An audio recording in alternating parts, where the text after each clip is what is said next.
사랑하는 성도 여러분, 영혼이 잘 되어 범사가 잘 되고 강건하시기를 주 예수님의 이름으로 축원합니다.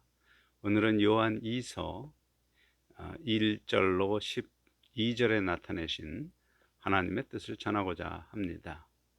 요한 1서, 2서, 3서는 요한 사도가 쓴 일종의 편지입니다. 특히 요한 2서의 수신자는 요한일서 1절에 택하심을 받은 부녀와 그의 자녀들에게 편지하노니, 이 말씀에 나타난 것처럼 택하심을 받아 주 예수님을 그리스도로, 그 성경에 하나님이 예언과 예표로 보내리라 약속한 구원자이심을 믿는 자매들과 그의 자녀들입니다. 그들에게 보내는 요한 사도의 매우 짧은 편지이지만 영적으로 보면 오늘날 예수 그리스도에 관한 성경의 기록을 믿고 나의 구주로 영접한 모든 사람에게 보내는 편지이기도 합니다. 그런데 요한 사도는 자기만이 아니라 진리를 아는 모든 자가 그 수신자들을 사랑하는 것은 요한 2서 2절 우리 안에 거하며 영원히 우리와 함께할 진리로 말미암음이로다, 이 말씀에서 모든 성도의 마음에 거하고 영원히 함께하는 진리로 말미암은 것으로 설명합니다. 이제 그 진리에 관한 말씀을 생각해 보겠습니다. 먼저 진리의 사전적 의미는 영원 불변의 참된 이치입니다. 한편 주 예수님은 요한복음 14장 6절에 내가 곧 길이요 진리요 생명이니 말씀하셨습니다. 그러므로 성도인 우리 안에 거하며 우리와 영원히 함께할 진리는 바로 예수 그리스도입니다. 그분은 우리 안에 생명의 형태로 오셔서 우리의 영혼과 연합되어 우리의 영혼이 하나님을 알고 경외하는 거듭난 생명이 되게 하셨습니다. 그러므로 같은 진리로 거듭나서 하나님을 경외하는 성도들은 결국 서로 사랑하는 관계가 됨을 나타내고 있습니다. 참고로 성도가 서로 사랑하는 것을 오해하지 않도록 하나님은 고린도전서 13장 4절로 7절에 사랑하는 것의 의미를 상세히 설명하셨습니다. 곧 오래 참고 온유하며 시기하지 아니하며 자랑하지 아니하며 교만하지 아니하며 무례히 행하지 아니하며 자기의 유익을 구하지 아니하며 성내지 아니하며 악한 것을 생각하지 아니하며 불의를 기뻐하지 아니하며 진리와 함께 기뻐하고 듣는 것 등등 사랑하는 것의 의미를 설명하셨습니다. 따라서 성도 사이에 자기의 유익을 우선으로 하는 자기 중심적 가치관으로 관계를 맺으며 자기 유익에 해가 되면 원수처럼 대하는 것은 사랑하지 않는 것이고, 동시에 사랑하지 않음은 진리로 거듭나지 않아서 하나님을 경외하는 사람이 아니라는 뜻이 됩니다. 이어지는 요한 2서 3절 은혜와 긍휼과 평강이 하나님 아버지와 아버지의 아들 예수 그리스도로부터 진리와 사랑 가운데에서 우리와 함께 있으리라, 이 말씀은 매우 중요한 정보를 담고 있는데, 하나님과 예수 그리스도로부터 오는 은혜와 긍휼과 평강이 성도인 우리와 함께 있을 것임을 알려주시며, 그 조건이 바로 우리가 진리와 사랑 안에 있는 것입니다.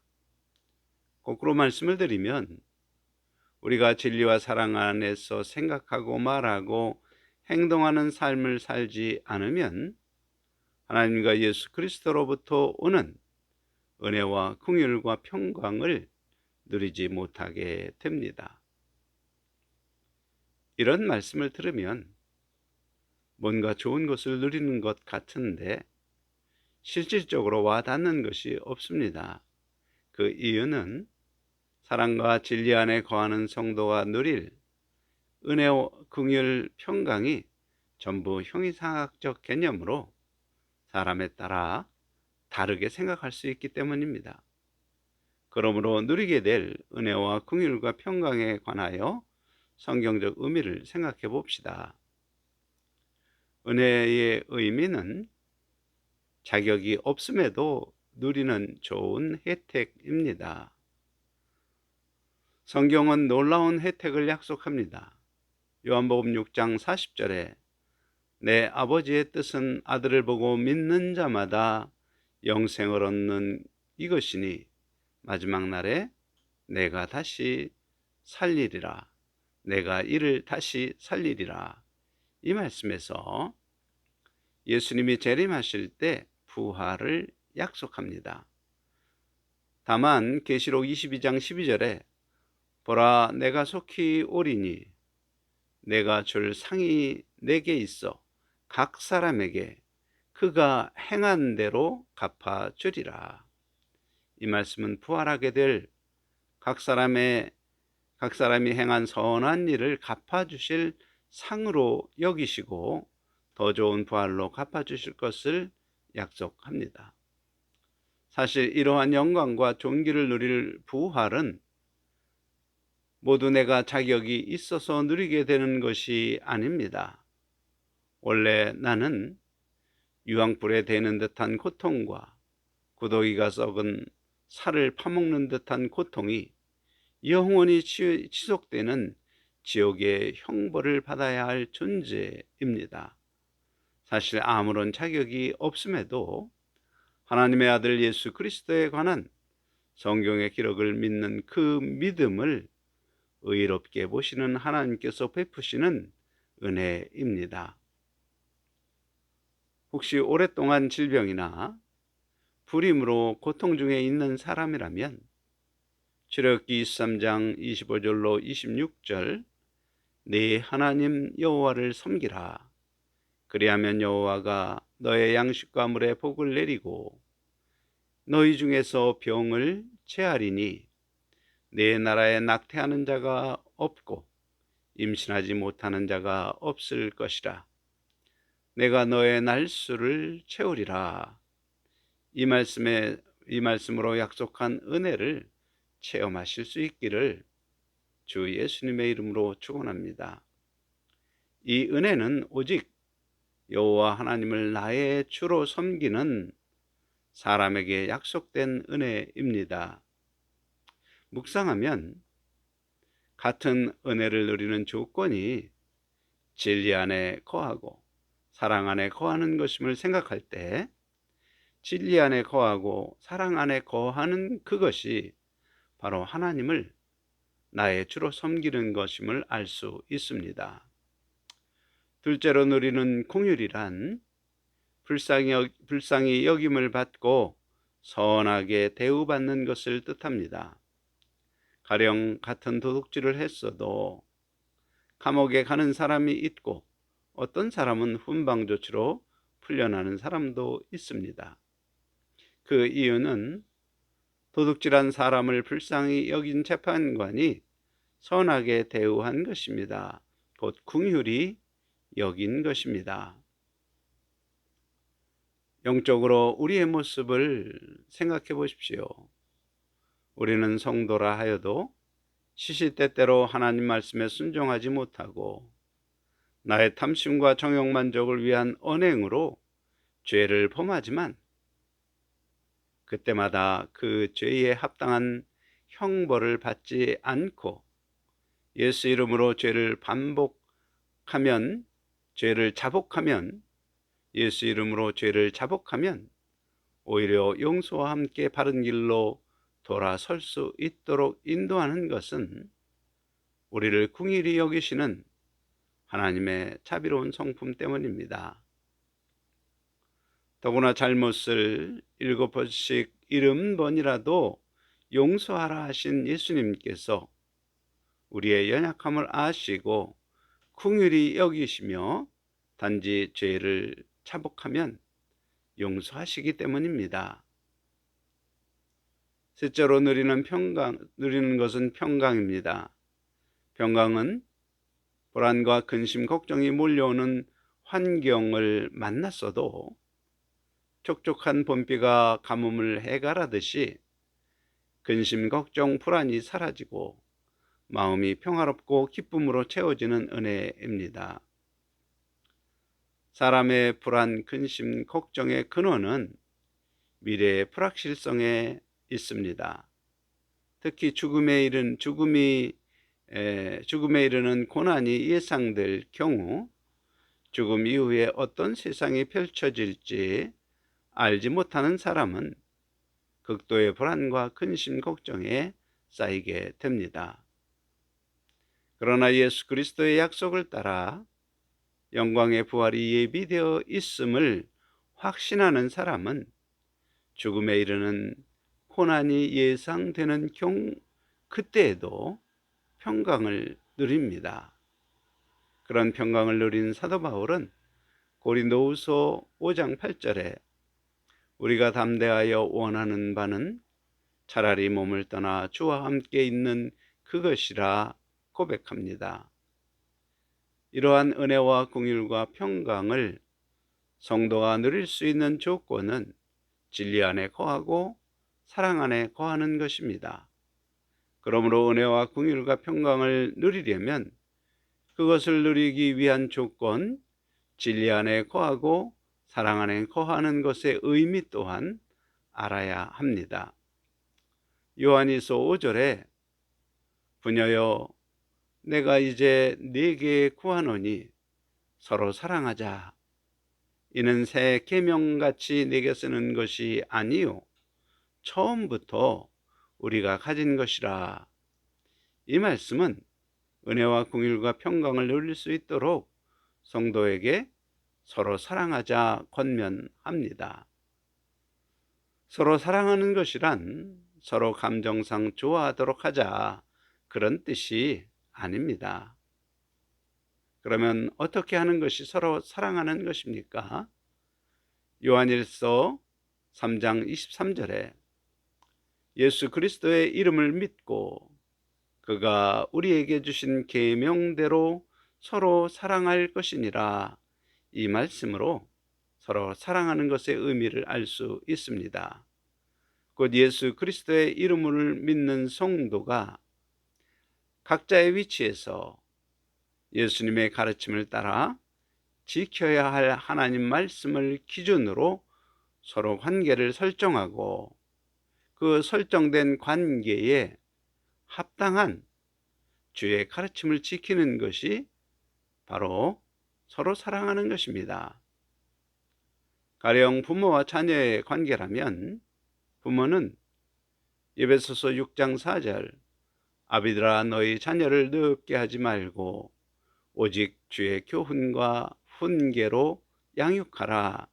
이 말씀을 지켜서 자녀를 늦게 하는 감정으로 징계하지 않고 잘못을 스스로 이해하도록 설명하고 이에 합당한 징벌을 주는 방법으로 견실히 징계하는 것이 사랑하는 것입니다. 또한 자녀는 에베소서 6장 1절에 자녀들아 주 안에서 너희 부모에게 순종하라. 이것이 옳으니라.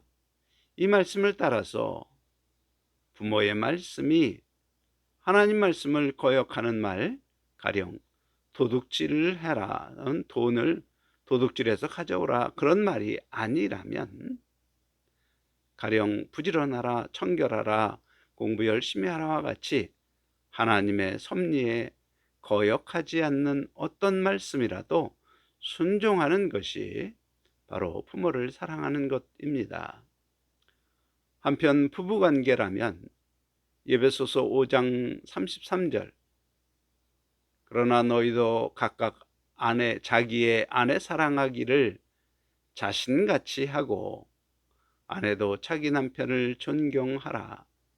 이 말씀을 따라 남편은 아내를 자기 몸 사랑하듯 위하고 괴롭게 하지 않는 것이 사랑하는 것입니다. 곧 자기 사랑으로 가득한 나의 관점으로 아내를 대하는 것이 아니라 아내의 입장으로 아내를 대하는 것입니다. 그것이 사랑하는 것입니다. 또한 아내는 남편을 존경하라 하셨는데 존중이라는 우리말 표현이 더 합당합니다. 그 남편의 말을 예수님의 말씀처럼 그 의미를 마음에 새기고 주 안에서 순종함으로 존중하라는 말씀을 지키는 것이 사랑하는 것입니다. 그런데 서로 사랑하라, 이 말은 최초부터 있었다고 하는 것은 아담과 하와에게 준 명령, 부모를 떠나 둘이 연합하여 한 몸을 이룰지로다 라는 이 명령 안에도 서로 사랑하라는 명령이 담겨 있었다는 의미입니다. 부부가 한 몸을 이루는 것은 부부간 의지가 같아지고 지식이 같아지고 감정이 같아지는 것입니다. 자기 중심적 자기 사랑의 마음이 죽고 배우자 중심적 사랑이 그 자리에 있어야 가능합니다. 그러므로 한 몸을 이루라는 말은 곧 서로 사랑하라는 말과 같은 의미이며 서로 사랑하라는 명령은 처음부터 있었던 명령입니다. 이제까지 설명이 그대로 요한일서 6절에 진술되어 있습니다. 또 사랑은 이것이니 우리가 그 계명을 따라 행하는 것이요 계명은 이것이니 우리가 처음부터 들은 바와 같이 그 가운데서 행하라 하심이라. 곧 각자 위치에서 각자 지켜야 할 하나님 말씀, 하나님께서 주신 계명을 지키는 것이 서로 사랑하는 것입니다. 이어지는 요한일서 7절, 미혹하는 자가 세상에 많이 나왔으니 이는 예수 그리스도께서 육체로 오심을 부인하는 자라. 이런 자가 미혹하는 자요 적 그리스도니. 이 말씀에서 미혹하는 것이란 우리가 계명을 지키며 진리 안에 거하며 서로 사랑함으로 하나님으로부터 오는 은혜와 긍휼과 평강을 누리는 성숙한 그리스도인의 길을 가지 못하도록 하는 것이 미혹입니다. 그런 미혹하는 자 중 하나가 바로 예수님이 육체로 오심을 부인하는 자라 말하는 것입니다. 육체로 오심을 부인한다는 말은 그분이 성령의 역사로 전혀 마리아에게서 나시는 방법으로 이 땅에 오신 참 사람이심을 인정하지 않는다는 뜻입니다. 그것의 영적 의미는 예수님의 십자가 대속의 은혜를 부정하는 것입니다. 왜냐하면 사람의 죄는 사람만이 대속할 수 있는 것이므로 예수님께서 참 사람이 아니라는 말은 그의 십자가는 사람의 죄를 대속할 수 없다는 의미가 됩니다. 요한일서 8절, 너희는 스스로 삼가 우리가 일한 것을 잃지 말고 오직 온전한 상을 받으라. 이 말씀의 영어 표현을 보면 내가 일해왔던 것을 잃지 말고 온전히 상을 받을 수 있도록 조심하라는 의미입니다. 거꾸로 생각하면 우리가 주의 말씀을 지켜 쌓은 상급이라도 미혹에 빠지면 전부 잃어버릴 수 있으므로 미혹을 받지 않도록 성경을 바르게 분별하여 알아야 합니다. 요한일서 9절, 지나쳐 그리스도의 교훈 안에 거하지 아니하는 자는 다 하나님을 모시지 못하되 교훈 안에 거하는 그 사람은 아버지와 아들을 모시느니라. 이 말씀은 스스로 주의 가르침을 지나쳐 자기 생각으로 섬기거나 혹은 주의 가르침에 지속적으로 거하지 아니하는 사람, 곧 어제는 예수님의 가르침을 따랐지만 오늘은 내 생각을 따라 거역하는 것처럼 거역의 죄를 반복적으로 범하는 사람은 하나님을 모시지 못한 사람이라는 뜻이 됩니다. 쉽게 한마디로 정리하면 예수님의 가르침을 반복적으로 거역하지 않고 지키는 사람만이 하나님 아버지와 아들 예수님을 마음에 모신 사람이라는 뜻입니다. 요한일서 10절로 11절에 누구든지 이 교훈을 가지지 않고 너희에게 나아가거든 그를 집에 들이지 말고 인사도 하지 말라. 그에게 인사하는 자는 그 악한 일에 참여하는 자임이라. 한때 한국 장로교의 예종론을 지나치게 해석하여 한번 예수를 구주로 믿고 고백하고 세례를 받아 구원을 얻은 사람은 하나님의 예정 안에서 천국의 영광에 들어갈 것이라는 주장을 하며 육체로 사는 삶은 예수님의 가르침을 지키지 않아도 결국 예정된 사람이니 천국 영광에 들어갈 것이라고 주장하는 목사들이 있었습니다. 그들은 바로 이 요한 2서 9절의 말씀을 간과한 것입니다. 사랑하는 성도 여러분, 오늘 말씀을 요약하면 자기의 위치에서 하나님 말씀을 기준으로 생각하고 판단하고 선택하는 것이 바로 진리 안에 거하는 것이고, 그리고 지켜야 할 계명을 지켜 행하는 것이 사랑 안에 거하는 것입니다. 그렇게 진리 안에 거하고 사랑 안에 거함으로 하나님과 주 예수 그리스도께서 베풀어 주시는 은혜와 긍휼과 평강을 누리며 영광의 부활에 이르기를 주 예수님의 이름으로 축원합니다. 아멘.